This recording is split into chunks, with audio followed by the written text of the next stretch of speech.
J'ai été déviergée par mon frère. Oui, vous avez bien entendu, déviergée par mon frère. Cette histoire commence lorsque j'étais petite, on va dire. Mes parents ont eu à divorcer et donc je suis restée avec ma mère qui s'est remariée. Mon père à son tour s'est remarié. Les deux ont refait leur vie. J'étais juste le petit bout de personnes qui étaient là et qui les rappelaient qu'ils auront un lien pour toujours. Moi. Le mari de ma mère voulait qu'elle coupe tous les liens avec mon père. Et je suis l'un de ces liens. Et elle ne voulait plus s'occuper de moi. J'en ai parlé à mon père, il a accepté de m'héberger chez sa femme, avec sa femme. J'y suis allée et arrivée là-bas, j'ai commencé à être maltraitée par la dame en question, ma belle-mère. Elle m'insultait tout le temps, elle me rappelait à chaque fois que mes parents ne veulent pas de moi, vous connaissez. Hein. Et cela me traumatisait. Elle me traitait de voleuse à chaque fois, pour un rien, même pour un cube, alors que je vivais chez elle. Je faisais tout, le ménage, etc. Parfois, je cuisinais même pour mon père et pour elle.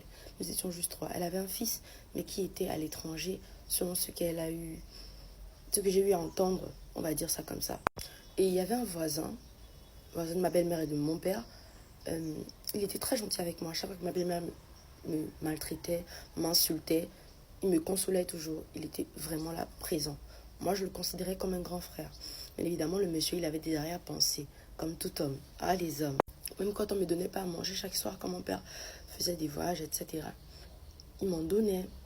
Et un bon jour, il me dit, ah, Esther, j'aimerais que tu m'aides à cuisiner quelque chose. Vous, les staff, vous êtes doué pour ça. Je lui dis, il n'y a pas de souci. J'avais pas les moyens de remercier ce monsieur-là, ce voisin-là. Donc, je me suis dit, c'est l'occasion pour aider le monsieur, vu qu'il veut que je puisse cuisiner pour lui, etc. J'y vais. Là-bas, il commence à me regarder de façon inappropriée. Il me dévore. Littéralement, j'étais déjà nue dans sa tête. Il essaie de me violer, j'ai commencé à me débattre. Et mon père est rentré ce jour-là de voyage à 15h. Sans que je ne le sache, j'ai commencé à crier. Je suis sortie de la maison en pleurant. Et il a crié haut et fort que j'étais une voleuse. J'ai essayé de le voler. Et mon père n'a pas apprécié. Bien évidemment, mon père a cru le voisin qui est un adulte et moi, littéralement une mineure. Je n'avais que 17 ans. Il s'est fâché, sans même que sa femme ne soit à la maison, il m'a mis dehors. Mon propre père m'a mis dehors. Si c'était sa femme qui m'avait mis dehors, j'allais me dire, ah, ça ne m'étonnerait pas. Mais mon père me met dehors. Je sais déjà que je suis plus la bienvenue chez ma mère. Maintenant, toi, mon papa, tu me mets dehors. Qu'est-ce que j'allais ressentir? Qu'est-ce que j'ai ressenti à ce moment-là? Je ne vous laisse pas imaginer. J'ai erré jusque chez une amie, une voisine, on va dire. Et elle m'a expliqué qu'en fait, à Petit Paris, elle a une tante qui vend diverses choses. Et cette tante peut me procurer une petite marchandise pour que je puisse faire du debout-debout. Ils en vendent des petits trucs. Et chaque soir, je rapporte la recette et à l'intérieur, elle me donne quelque chose. Je dis, why not? Il n'y a pas de souci. J'y suis allée, j'ai commencé à vendre, etc. Et il y avait un monsieur maintenant qui venait à la boutique à chaque fois que je venais faire les comptes. Il me saluait. Moi, je me dis, ah, peut-être c'est un client ou c'est un frère de la famille, je ne sais pas. Mais il venait maintenant constamment, tout le temps. Et parfois, il venait jusqu'à là où je vendais. Et un jour, il faisait me regarder avec insistance, il y a quoi? Faut pas que l'histoire se répète en fait. Il me dit non, c'est juste que j'admire ton courage. La dame en question, non, en fait c'était un client. La dame en question m'a raconté ton histoire, vraiment j'admire. Je lui dis d'accord. J'ai essayé d'expliquer mon histoire au monsieur sans citer les noms de famille de mes parents. Et il a dit qu'il voulait m'aider. Il a une amie qui a un hébergement et tout. Elle veut m'héberger quelque temps pour que je puisse trouver quelque chose de mieux, vous voyez. Et évidemment, j'ai dit why not? J'ai accepté. Et arrivé là-bas, elle me traitait bien, c'était bien. Je continuais toujours à vendre. Et un bon jour, il venait tout le temps chez son ami en question qui m'hébergeait. Un jour, il est arrivé. Je racontais comme mon histoire, je remerciais le monsieur. Et ce qui devait se passer s'est passé. Il m'a déviergée parce que j'étais encore vierge.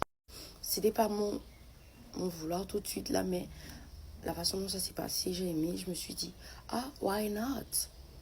Et il a commencé à me parler, voilà, je veux un truc sérieux. Moi, je suis un étranger ici. Naturellement, je voyage beaucoup. Je suis juste là pour 2 mois. Mais voilà, je suis tombé amoureux de toi. Vous connaissez, hein, vous connaissez. Et il a apprécié. Maintenant, il voulait me présenter à sa famille. On a fait le programme et on a décidé d'y aller. Mais j'étais malade, donc on a dû d'abord aller à l'hôpital. Et là-bas, on découvre que je suis enceinte. Apparemment, mon père me cherchait depuis. Il m'a retrouvée à l'hôpital. Il m'a demandé de rentrer à la maison. Je dis d'accord et tout. Je pleurais, mais j'ai demandé à ce que j'aille d'abord voir la personne qui m'hébergeait. Non, là-bas, je dis au revoir à la dame, nanana. Et apparemment, arrivée là-bas, chez ma belle-mère, elle est toute gentille avec moi, toute souriante. Elle appelle son fils. Apparemment, son fils était déjà revenu de voyage. Elle dit, ah, on va dîner en famille parce que la fille de mon mari est là. Lui dit, d'accord, j'ai une course à faire, mais je vais revenir. Il est venu, il était un peu triste et tout. Mais lorsqu'il me voit, il est étonné, il me dit, mais qu'est-ce que tu fais là? Et on fait les présentations. J'ai pas besoin de vous faire un dessin. J'étais déviergée par mon frère.